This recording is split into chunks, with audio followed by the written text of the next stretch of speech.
In classic games such as Pokémon Red and Blue, and in her first appearances in the anime, Jinx had shiny black skin, exaggeratedly large lips and cartoonish features. Visually, she looked like a female figure with blonde hair and purple clothes, but with a face that many in the United States immediately identified as a reference to blackface. Jinx, one of the first-generation Pokémon, was involved in one of the most serious controversies in the franchise's history: accusations of racism due to her original design. Blackface is an extremely offensive practice, with deep roots in racism. In the 19th and 20th centuries, white actors would paint their faces black and exaggerate facial features to represent racist stereotypes of black people in comedy shows. It was a symbol of dehumanization and mockery.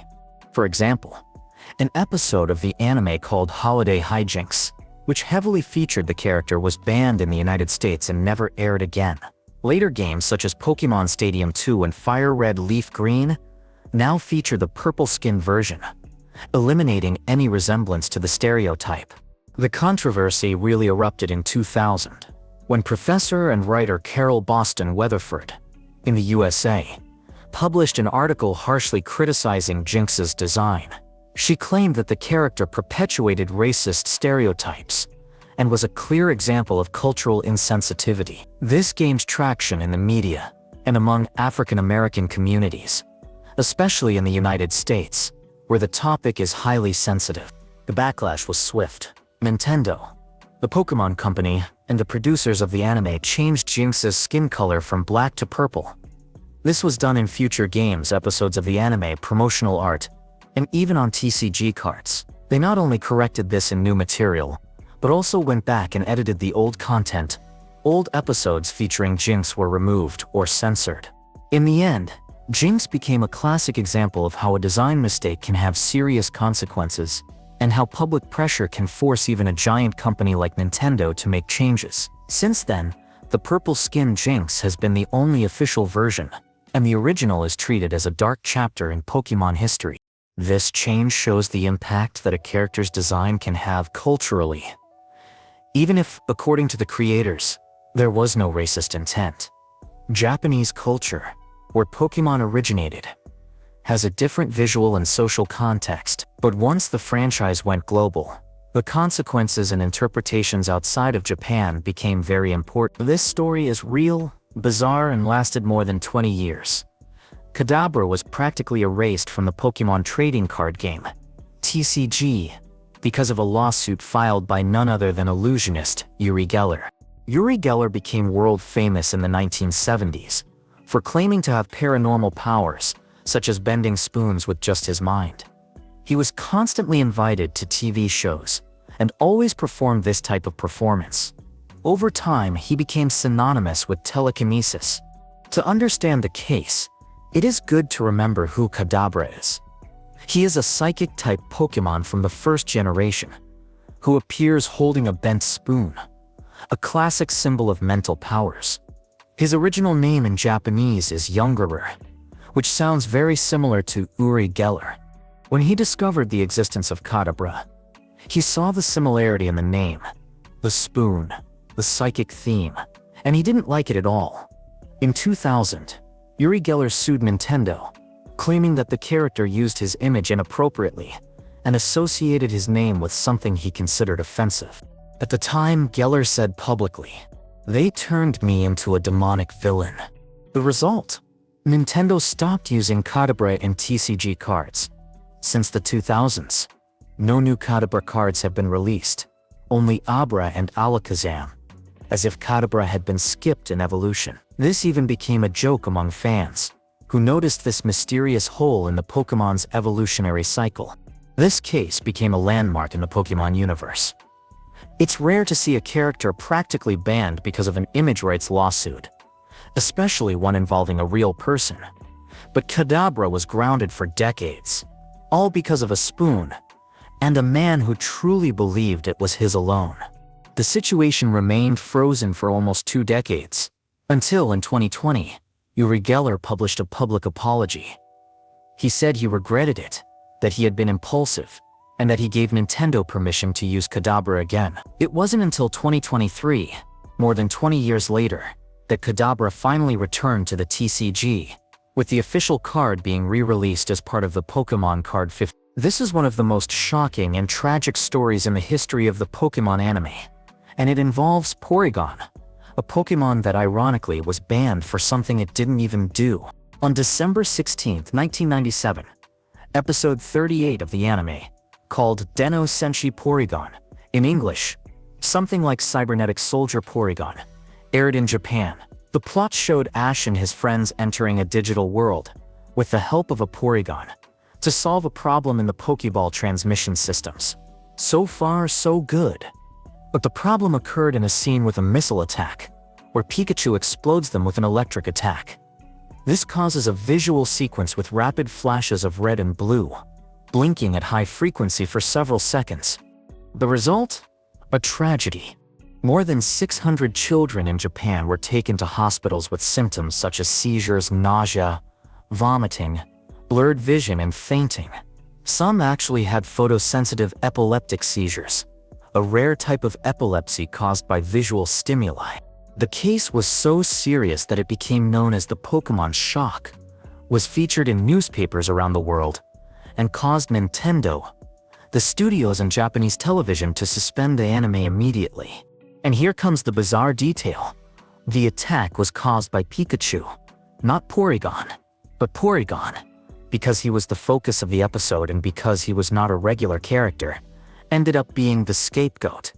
He never appeared in the anime again. Neither he nor his evolutions, Porygon 2 or Porygon Z, were used in future episodes, even though he played an active role in the games. Meanwhile, Pikachu remained the global mascot of the franchise. The episode was officially banned forever. It has never been re-aired, re-released on DVD, or featured on streaming services, and it served as a turning point for the entire anime industry in Japan. After that, new rules were implemented to limit the use of flashing lights, very vibrant colors, and high-contrast animations. In the end, Porygon was unfairly blamed, and paid the highest price. A Pokémon that was a symbol of digital technology became, forever, the ghost of an episode that almost brought down the entire franchise. The Mega Mewtwo Y form has generated an unexpected and very peculiar controversy. When it was revealed, some religious groups and conservative communities began to accuse the design of this version of having demonic or occult inspiration. Let's understand why. Mega Mewtwo Y has a much more slender, floating body, with distorted angelic features. It has a tail that rises above its head like a ring, more intense eyes, and a posture that resembles ethereal entities. For many fans, it looked like a mix between an angel and a cosmic creature. But for certain groups, it was interpreted as a corrupted spiritual being, like a fallen angel. These comparisons were made mainly in the United States and in religious forums that are more sensitive to symbolic representations. The combination of an angelic appearance, the shape of the tail on its head, which some said resembled an inverted horn or a distorted halo, and the fact that Mewtwo was a powerful and artificial clone, reinforced the idea of a being that defies natural creation, something that for some beliefs is associated with demonic or heretical figures. The most curious thing? There was no official censorship, but Nintendo and the Pokémon Company practically eliminated Mega Mewtwo Y from their marketing. While the Mega Mewtwo X version, more muscular and physical, was featured in posters, trailers, and commercials, the Y version rarely appeared in promotional material outside Japan. In events, toys, and official art, Mega Mewtwo Y was largely in the background. The company has not publicly commented on the reason, but fans believe it was a way to avoid greater controversy, especially in Western markets, where this type of reaction can escalate quickly. Ultimately, Mega Mewtwo Y is just a more psychic, sleek, and speedy design. But for those who see symbols and hidden messages in everything, it became a target. And that was enough for Nintendo to hit the brakes on showcasing this form prominently. This controversy involves Regigigas and the other legendary Pokémon of the Regia type, such as Registeel, Regius, and Regirock, and revolves around the mysterious symbols printed on their bodies, which resemble ancient alphabets or runic inscriptions. These patterns have been part of the Regis's appearance since Generation 3, and are inspired by a fictional language based on Braille, with the aim of reinforcing the mystery and antiquity of these Pokémon, which are treated as guards of an ancient power. However, in some cases, especially in the design of Regigigas, the features present on the body have been interpreted by some as similar to controversial symbols, such as the swastika. Here it is important to make a cultural distinction. The original swastika, before it was appropriated by the Nazis, is an ancient symbol used in Buddhist, Hindu, and other Asian cultures, representing good luck, eternity, cosmic balance, and spirituality.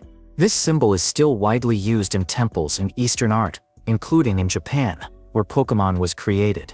The problem arose in the West, where any shape that even remotely resembles a swastika, even an inverted or stylized one, can generate a strong backlash due to its association with Nazism.